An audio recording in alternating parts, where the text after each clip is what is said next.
আজি লৈ আহিছোঁ চুঙাত ভৰোৱা চিকেন লিভাৰ ৰেচিপি। এই লিভাৰখিনি প্ৰথমতে উলিয়াই লৈ তাতে আমি দি ল'ম এতিয়া হালধি, আৰু ইয়াতে দিম আমি নিজৰ অপশ্যনেল হয়, লাই শাক দিছোঁ কিন্তু আপোনালোকে এনেকৈও বনাব পাৰে।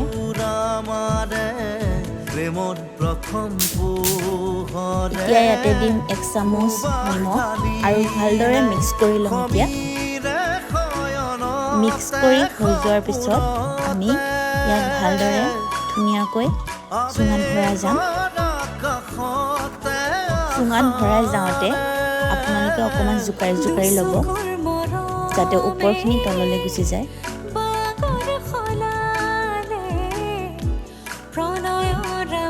এয়া এতিয়া জুইত দি দিছোঁ আৰু আধা ঘণ্টা বেছিকৈ আপোনালোকে জুইত সিজাব।